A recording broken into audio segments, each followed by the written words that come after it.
कांग्रेस के ही सीनियर नेता व पूर्व विधायक शमशेर सिंह गोगी हमारे साथ मौजूद है। क्या कुछ बताना चाहेंगे गोगी जी? आप भी काफी सीनियर है, नाम तो आपका भी आ रहा था चर्चाओं में, आपका भी नाम था कि शायद शमशेर सिंह गोगी को ही राज्यसभा भेज दें, क्योंकि एक तरफ आप भारी कैंडिडेट भी हैं। देखो, जिसको भी हाईकमान ने टिकट दी है वो सही फैसला है और उसका स्वागत है।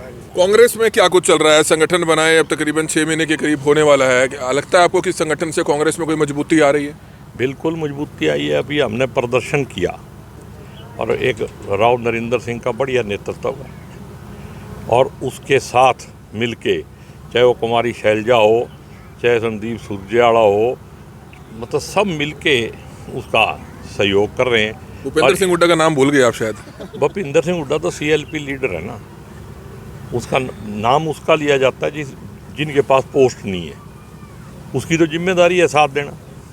आपने जिन जिन के नाम लिए या मैंने नाम लिया, आपको लगता है कि क्या कभी ये इकट्ठे होंगे, एकजुट होंगे? मुझे तो लगता है कि इकट्ठे होंगे, कुछ जब तक एकजुट नहीं होते तो हरियाणा में कांग्रेस की सरकार आ पाना तो बहुत बहुत मुश्किल है। देखो, एकजुट होना चाहिए। आपको लगता है तभी सरकार आएगी, ऐसे नहीं आ सकती?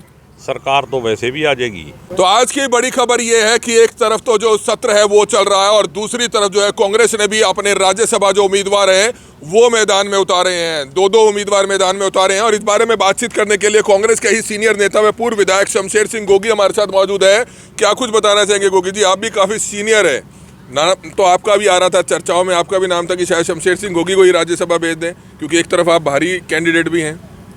देखो, जिसको भी हाईकमान ने टिकट दी है वो सही फैसला है और उसका स्वागत है। दूसरी बात यह है, देखो, बीजेपी तो घटिया पॉलिटिक्स करती है, लोकतंत्र में, संविधान में विश्वास नहीं है, हमेशा उल्ट शुल्ट करके, ठगी करके ही कुछ लोगों को जिताना चाहती है। इंडिपेंडेंट और कैंडिडेट ही नहीं है। बीजेपी का वाइस प्रेसिडेंट है वो पार्टी का स्टेट में, इंडिपेंडेंट कैसे हो गया? बीजेपी मैदान में अपने 2 कैंडिडेट ले आए ना, पता लग जाएगा कौन है शेर। हमेशा ठगी से जो काठ की हांडी है रोज रोज नहीं चढ़ती। ये तो गलती से जनता इमोशनली ब्लैकमेल होगी और इन बीजेपी वालों का चेहरा जो है अब नंगा हो चुका है। इस देश को गुलाम बना दिया दोबारा। और एक मैं आपके माध्यम से बात बता दूँ, अभी आने वाले इलेक्शनों में जिस तरीके से ये सारे बीजेपी वाले ने पगड़ी बांध ली भाई पंजाब में इलेक्शन जीतेंगे, उधर बंगाल में राष्ट्रपति भी इलेक्शन में उतार दी। देखा ना आपने क्या कंट्रोवर्सी पैदा कर रहे। इस देश को आज़ाद कराने के टाइम में भी बंगाल और पंजाब का सबसे बड़ा हाथ था, और जिस दिन पंजाब और बंगाल में बीजेपी की सरकार बन गई, आप समझ लो दोबारा आप काले अंग्रेजों के गुलाम हो। कांग्रेस में क्या कुछ चल रहा है? संगठन बनाए अब तकरीबन 6 महीने के करीब होने वाला है। लगता है आपको कि संगठन से कांग्रेस में कोई मजबूती आ रही है? बिल्कुल मजबूती आई है। अभी हमने प्रदर्शन किया, पहली बार मैंने पिछले 8-10 साल के अंदर इतनी भीड़ देखी वहाँ। प्रदर्शन तो पहले भी होते थे, लेकिन हजारों की संख्या में इतने लोग पहुंच गए कि मेन रोड तक गाड़ियां खड़ी करनी पड़ी। गाड़ियां खड़ी करने की जगह नहीं थी, आदमियों के तो है ही थी नहीं, जबकि ये पता भी है भी यहाँ से आगे नहीं जाने देगी पुलिस, जाने भी नहीं देती हो। लेकिन पहली बार संगठन की वजह से ही था वो, और संगठन तो अभी दूसरी और तीसरी कड़ी बाकी है। अभी स्टेट बॉडी बननी है, ब्लॉक प्रेसिडेंट बनने हैं, फिर आगे कमेटियाँ बनेंगी। तो मेरे को लगता है कि जिस दिन पूरा संगठन बन गया उसके बाद पार्टी बहुत स्पीड से आगे बढ़ेगी और एक राव नरेंद्र सिंह का बढ़िया नेतृत्व है और उसके साथ मिलके, चाहे वो कुमारी शैलजा हो, चाहे संदीप सुरजेवाला हो, मतलब सब मिलके उसका सहयोग कर रहे हैं। भूपेंद्र सिंह हुड्डा का नाम भूल गए आप शायद। भूपेंद्र सिंह हुड्डा तो CLP लीडर है ना, उसका नाम उसका लिया जाता है जिनके पास पोस्ट नहीं है, उसकी तो जिम्मेदारी है साथ देना। आपने जिन जिन के नाम लिए या मैंने नाम लिया, आपको लगता है कि क्या कभी ये इकट्ठे होंगे, एकजुट होंगे? मुझे तो लगता है कि इकट्ठे होंगे, कुछ जब तक एकजुट नहीं होते तो हरियाणा में कांग्रेस की सरकार आ पाना तो बहुत बहुत मुश्किल है। देखो, एकजुट होना चाहिए। आपको लगता है तभी सरकार आएगी, ऐसे नहीं आ सकती? सरकार तो वैसे भी आ जाएगी, क्योंकि बीजेपी वाले मतलब इतना वो कर रहे हैं क्या जुल्म, इस जुल्म को कब तक सहन करेंगे? अब तो हमारे को अमेरिका के पास गिरवी रख दिया।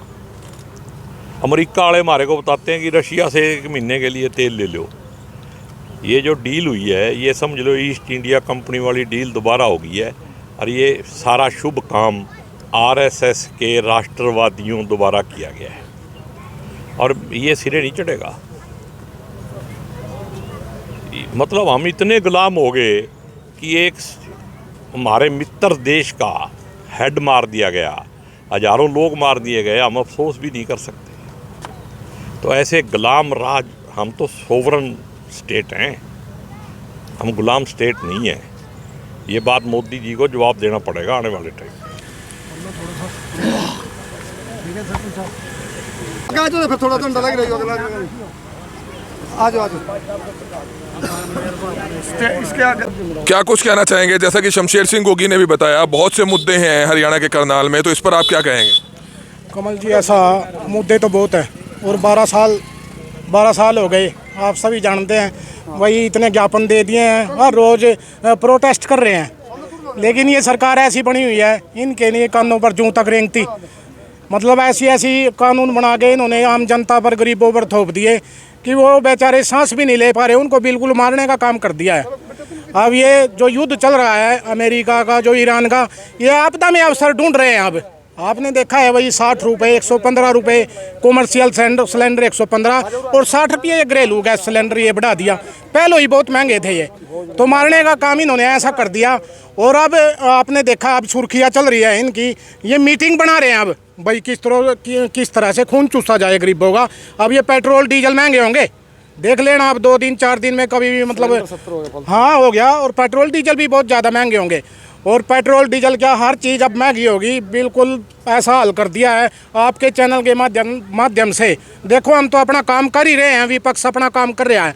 आम जन गरीबों से, सभी किसानों से अब यही अपील करना चाहेंगे, भाई अब तो आप निकलोगे बाहर सड़कों पे और आपको प्रोटेस्ट करना पड़ेगा, क्योंकि जो किसानों की मारने के भी इन्होंने पहले ही कर दिया। ये ट्रेड डील लेके आए, ये 46 लाख करोड़ के लगभग ट्रेड डील हुई है, जो उनका बिना टैक्स के सामान आएगा अमेरिका से, भारत में बिकेगा। क्या होगा? सारे किसान ख़त्म हो जाएंगे भारत के।